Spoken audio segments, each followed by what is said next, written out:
इतिहास में ना कभी कभी एक छोटा सा फैसला, एक मामूली सी लकीर ऐसी खाई खोद देती है जो सदियों तक नहीं भरती। 1905 का बंगाल विभाजन बिल्कुल ऐसा ही एक फैसला था। कहने को तो सिर्फ 6 साल चला, पर इसकी गूंज, इसकी परछाई आज तक दक्षिण एशिया पर है। तो सवाल यही उठता है कि 1905 में नक्शे पर खींची गई एक लाइन आखिर तीन तीन देशों के बनने की वजह कैसे बन गई। इसका जवाब ढूंढने के लिए ना हमें थोड़ा पीछे चलना होगा, उस दौर के बंगाल में।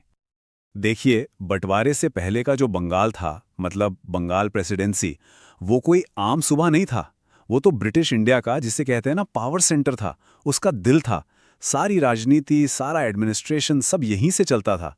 और इसका साइज, अरे बाप रे, हैरान कर देने वाला था।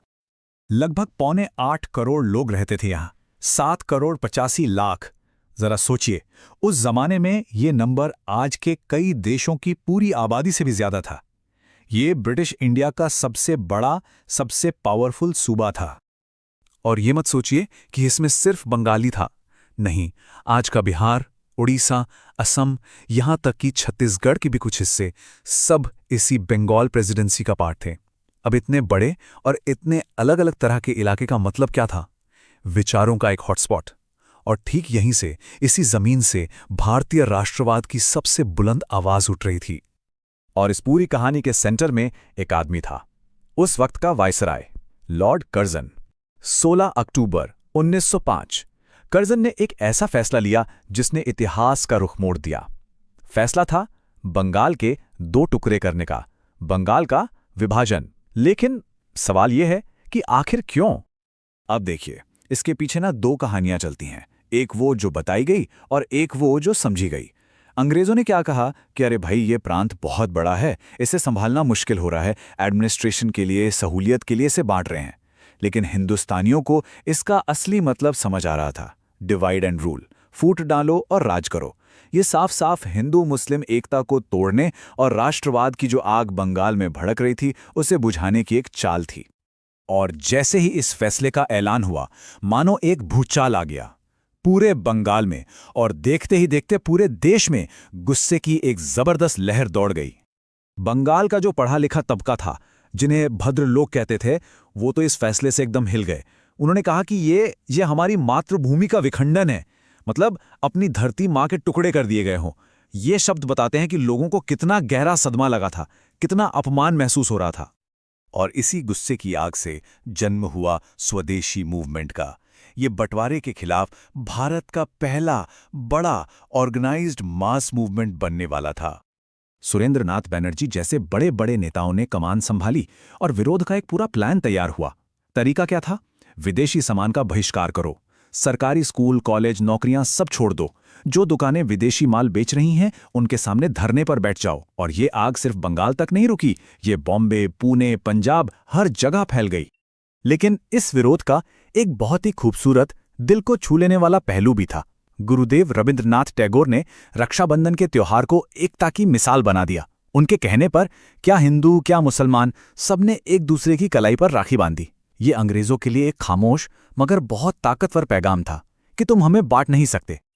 लेकिन इस मुद्दे पर हर कोई एक साथ नहीं था।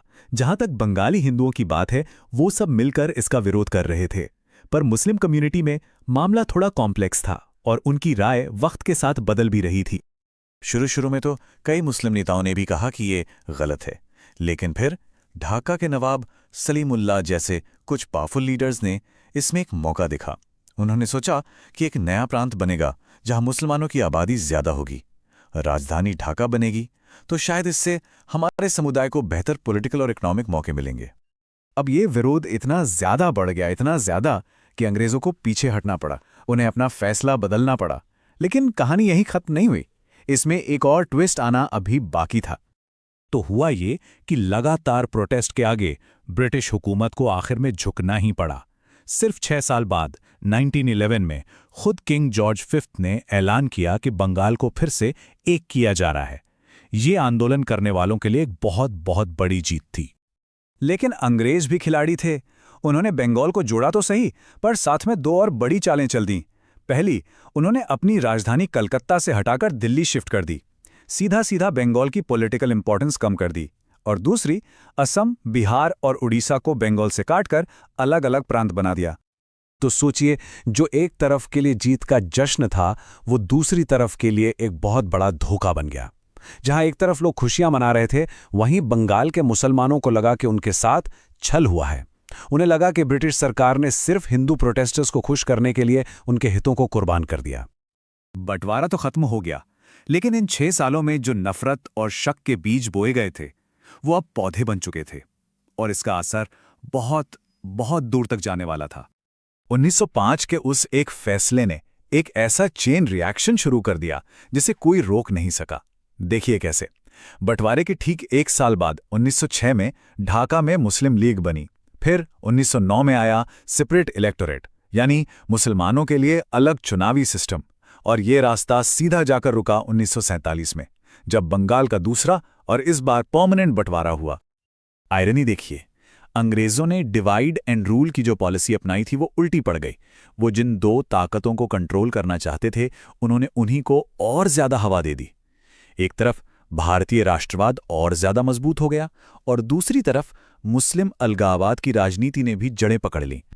और आखिर में हम उसी सवाल पर वापस आते हैं, क्या एक टेम्पररी लाइन, एक ऐसा फैसला जिसे सिर्फ 6 साल बाद वापस ले लिया गया, क्या वो एक परमानेंट बंटवारे की नींव रख सकता है?